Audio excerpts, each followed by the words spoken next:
from the Brush and Boltgun. Today I'm going to be doing a tutorial on how to paint a Russian IS-2 tank for bolt action. If you like the channel and you'd like to support me, my Ko-fi and Patreon pages are linked below. Now on to the video. This is the completed IS-2 tank that we're going to be working on today. Cracking miniature, loads of details, so let's get started.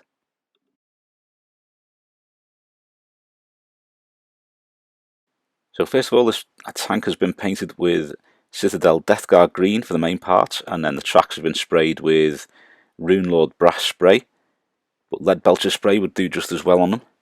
The first colour we're going to work on is Citadel lead Belcher. We're going to do this to some of the pieces of the tank and some of the little add-ons like these cables on the back here. Now the tank itself, a little bit later on I'll be painting it green again, and I use Vallejo Flames of War Russian uniform World War II, and it's a great colour. It's a little bit darker than the Death Guard green, but it also gives better coverage as well. It's not as thin and washy as the Death Guard green. Next colour we're going to use is Citadel Death Guard green, and we're just going to be using this to touch up the actual tank itself. Just using an old brush to get the Death Guard green on all the areas that may have been missed when it's been getting sprayed.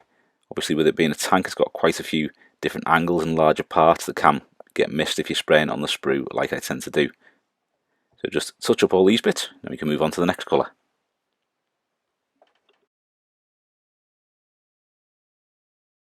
Now I'm going to use some Vallejo black, but whichever black you tend to use is fine. I'm going to be using this to do the kind of rubber edges to the wheels,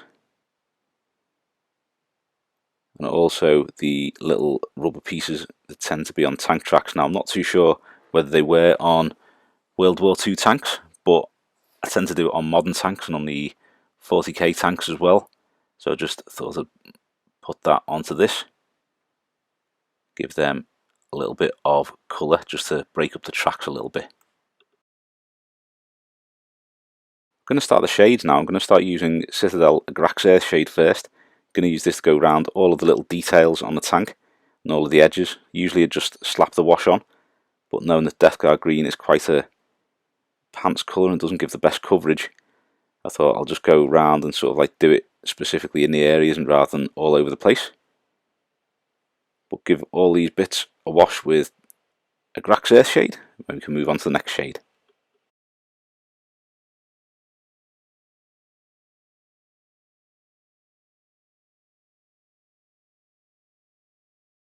Now we are going to be using some Citadel Nuln oil. This is going to be to do all of the silvery metallic parts and the tracks as well. You can give them a good coat of Nuln oil. That'll bring out all the details and darken down the shine so it is a bit more dull.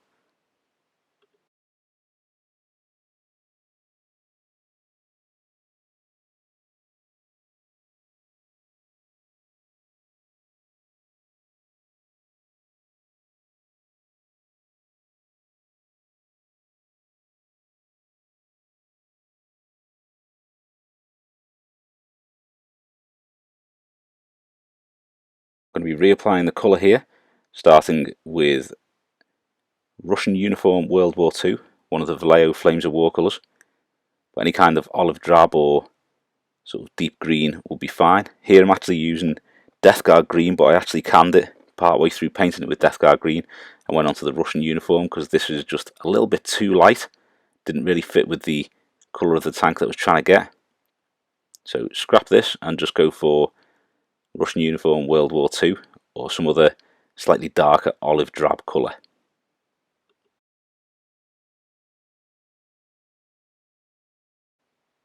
Now we are going to use some Citadel Death Guard green to do little highlights on the olive drab now. So the main areas that I'm going to do are the details and the little raised sections and things like that. Now I didn't want to do too bright a highlight, and I didn't want to do too many edge highlights and things like that because it's quite a large tank, and if you're doing large areas of highlights and things like that, it can make the tank look a little bit wild and make the shading and highlighting a little bit unnatural. So I'm just going for some very light shading and highlighting on it, and highlighting with the Death Guard green just in prominent areas just to make those stand out a little bit. Now I'm going to go back to black, and we're just going to touch up all the areas that we did previously, make sure they are all okay, and add a few little details to the black here, the little petrol caps and things like that.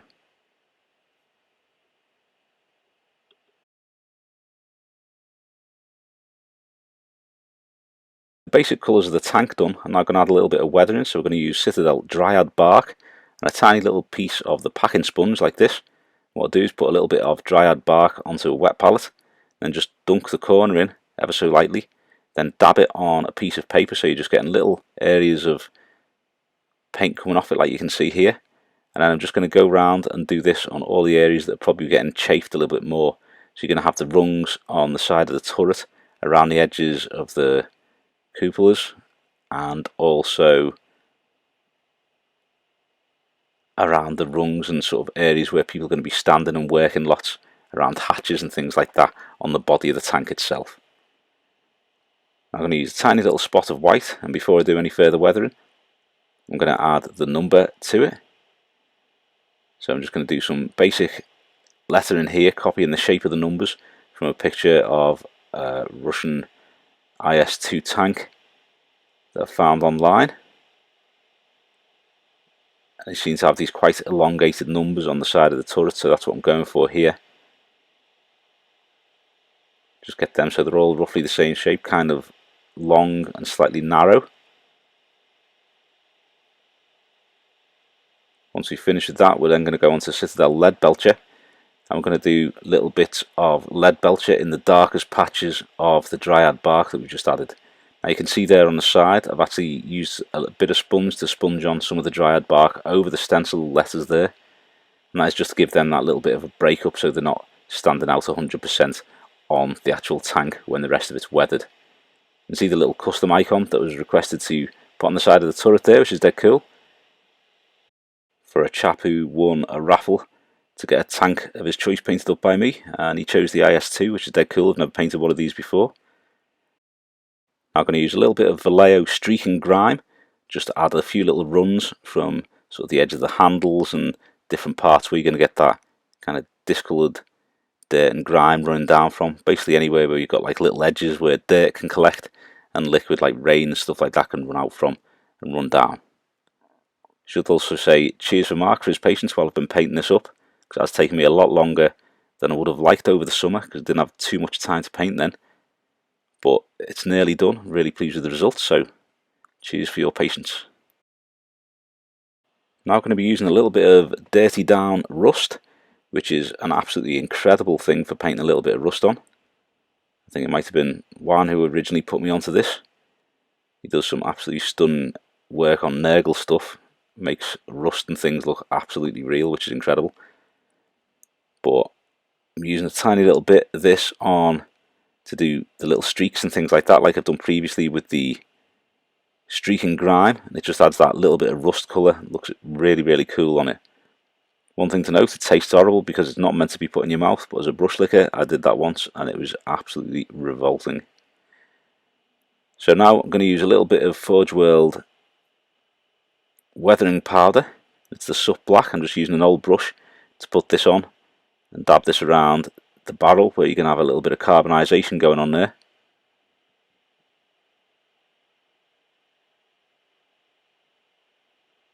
Using the old Forge World powder here, I've had that for years, I don't even know if they make it anymore, but if you can get any weathering powders, just the Sup Black colour will be fine. I was going to use this over the engines, that's why I let it fall there, so you can just put a little bit of that on and darken those engine grills up. Now I'm going to use a tiny little bit of white, and this is just going to be to paint the little headlight at the front here. I'm going to leave that like that, gloss that up, and then that should get a nice shine once it's all finished.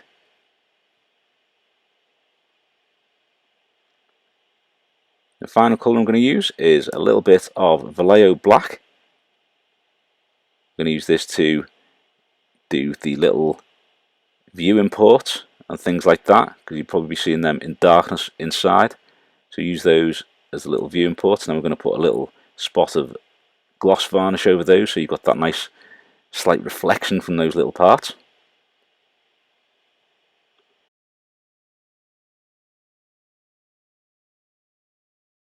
That is the finished IS-2 tank. Now you can see there's a few little bits on the machine gun on the top there, and that is just sponged a tiny little bit of lead Belcher onto that just to give that some little chips in the paintwork. Thanks for watching. I hope you've enjoyed the video, and if you have, please give us a thumbs up and subscribe to the channel so you don't miss any future content. Also, think about subscribing to some of our other social media, linked below. Thanks very much. If you like the channel and you enjoy the content and you'd like to support me, my Coffee and Patreon pages are linked below. Thanks very much.